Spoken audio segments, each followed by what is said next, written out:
নমস্কার, আমি রিনাদি আর আপনাদেরকে স্বাগত ভূত আমার পুত পডকাস্টে। আর আজকে আমাদের স্পেশাল গেস্ট হলো মিস গুনগুন। চলে এসেছি। তো গুনগুন আজকে তোমাদের শোনাবে, মানে আমাদের সবাইকে শোনাবে একটা ভৌতিক ঘটনা যেটা ও এক্সপিরিয়েন্স করেছে। সো ভূতের ঘটনা আমার বরাবরই খুব প্রিয়, বলতেও ভালো লাগে, শুনতেও ভালো লাগে। বাট আজকে যে ঘটনাটা আমি বলতে চলেছি সেটা ভাবলেও আমার গায়ে কাঁটা দেয়, এখনো দিচ্ছে। ইউ ক্যান সি আমার গায়ে এখনো কাঁটা দিচ্ছে। তো ঘটনার প্রথম থেকে শুরু করা যাক। আমি একদিন দিল্লি ফ্ল্যাটে, আমার একটু ইভেন্ট ছিল বলে আমি একটা দিল্লি ফ্ল্যাটে গেছিলাম। কবেকার ঘটনা এটা? আগের বছরের ঘটনা। দিল্লির ফ্ল্যাটে গিয়ে যে ঘটনা আমার সাথে ঘটেছে সেটা জানলে আপনাদের গা শিউরে উঠবে। দিল্লি ফ্ল্যাটে আমি তখন বাজে আই থিঙ্ক 12টা একটা, মানে রাত 12টা। হ্যাঁ, অবভিয়াসলি রাতের বেলাতেই ভূত আসে। তো রাত 12টা একটা বাজে। তখন আমি সবে একটু শাওয়ার নিয়ে ফ্রেশ হয়ে সবে একটু ঘুমোতে যাব, বেডে শুয়েছি সবে। আমার ফোনে একটা আননোন নাম্বার থেকে মেসেজ ঢোকে। মানে কি তো বয়ফ্রেন্ড ফোন করছে? না না না না, একেবারেই না। সেটাও আমিও ভেবেছিলাম আননোন নাম্বার থেকে হয়তো আমার বয়ফ্রেন্ড ফোন করেছে, বাট না, আই ওয়াজ রং। এই নাম্বারটা সারা পৃথিবীতে এক্সিস্ট করে না, এমন একটা নাম্বার থেকে আমাকে মেসেজ আসে রাতের বেলা, আই উইল টেল ইউ। মানে ভাবতে পারছো দর্শক, এরকম একটা মেসেজ আসছে গুনগুনের ফোনে, যে মেসেজ মানে যে নাম্বারটা এই দুনিয়াতেই এক্সিস্ট করে না। মানে ভাবলেও রিনাদি, মানে আমার ওই দিনের কথা কল্পনা আসলেও আমার গা শিউরে ওঠে। মেসেজটা যথারীতি আমি ডিলিট করি, ব্লক করি। তারপরে শুরু হয় আসল খেলা। হঠাৎ করে দেখি বাথরুমের কল আপনা আপনি চলছে। মানে আমরা সবাই জানি যে বাথরুমেই বেশিরভাগ ভূত থাকে একেবারে। এবং কলটা কে চালালো? ফ্ল্যাটে আমি ছাড়া আর কেউ নেই। আমি গিয়ে কলটা বন্ধ করলাম। সেকেন্ড টাইম আবার কলটা চললো, আবার। তারপর দেখি আচমকা ওই যে কোমরটা থাকে না, কোমরের পাশে যেটা হ্যান্ড শাওয়ারটা থাকে, যেটা দিয়ে আমরা করি, আর বলতে হবে না, ওটা আপনা আপনি চলছে। হ্যাঁ, এবং আমি অবাক হয়ে যাই, কে ছোঁচাচ্ছে এত রাতে? মানে ভূত কি ছোঁচায়? হতেই পারে। আমি শিউরে উঠি, আমি কাঁপতে থাকি, আমি শিভার করতে থাকি, আমি বুঝতে পারি না কি করব। তারপর শাওয়ারটা অন হয় এবং শাওয়ারটা অন হওয়ার সাথে সাথে একটা গান বাজতে থাকে। আমার গায়ে কাঁটা দিচ্ছে গাইস।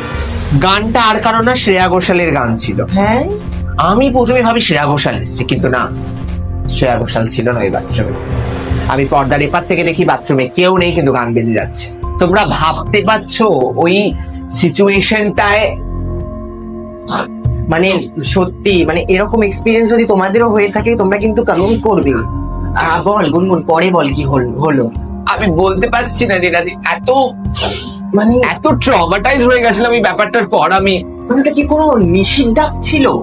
আমি কম্বলের মধ্যে দিয়ে জাস্ট বসে আছি, কি করে রাতটা কাটাবো, শুধু দিনটা হোক। আমি ঠাকুরের কাছে প্রার্থনা করছি দিনটা একবার হোক। হঠাৎ করেই দরজা ঠকঠক। তখন বাজে রাত 3টে। আমি তো শেষ, আমি ওখানে শেষ। একবার ঠকঠক, দুবার ঠকঠক, 3বার ঠকঠক। আমি ভাবি না, এবারে হয়তো যেতেই হবে, হয়তো ম্যানেজার এসছে। আমি দূরবীন দিয়ে দেখি দরজাটার ওপারে কেউ নেই।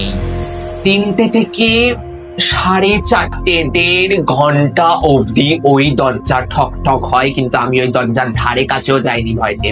এমনও তো সময় 4:30-র সময় কারেন্ট চলে যায়। তখন ওই 4:30, 4:45 ওই অ্যারাউন্ডে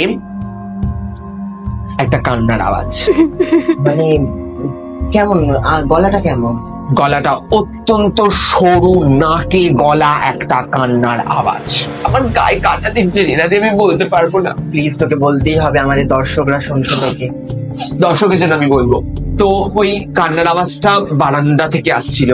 হাতে ঝাঁটা নিয়ে আমি গেছিলাম, কারণ আমি শুনেছি নাকি ভূত ঝাঁটাতে ভয় পায়। কান্নার আওয়াজ আসছে, একটা ছায়া মূর্তি আমি দেখতে পাচ্ছি, বড় বড় চুল, সাদা কাপড় পরে। মানে ভূতেদের তো বড় বড় চুলই হয়। সাদা কাপড়, সাদা শাড়ি পরেছিল, আমার এখনো মনে আছে। আমি দরজাটা, মানে বারান্দার দরজাটা কোন রকমে খুলে আমি মোটামট ঝাঁটা মারি। তারপর কে ছিল? মানে কে ছিল ওখানে? আর কেউ ছিল না, বরং সুজাতার মা ছিল। সুজাতার মা আমার সাথে রাত 3টের সময় দেখা করতে এসেছিল এবং দরজা ঠক ঠক করছিল, আমি দরজাটা খুলিনি বলে ও বারান্দা বেয়ে উঠে কাঁদছিল। সব ঠিক আছে গুনগুন, কিন্তু তুই সুজাতার মায়ের গল্প এখানে কেন করলি? But it is scary, really is very scary. আমার প্রচন্ড ভয় লেগেছিল। এটা জাস্ট নর্মাল ঘটনা। আমার তুমি কিন্তু podcast- প্রশ্ন করলে না আমাকে যে আমার কলটা কি করে চলছিল। হ্যাঁ সত্যি তো কলটা কি করে চলছিল?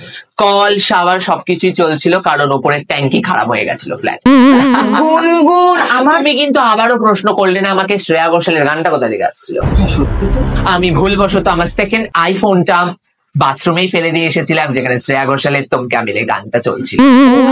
গুনগুন আমার পডকাস্টে ভূতের গল্প, সত্যিকারের ভূত। হ্যাঁ, বাট সুজাতার মা তখন ভূতে ছিল আমার জন্য। না এটা নর্মাল ঘটনা, তুই আমার ভিউজ কমিয়ে দিবি।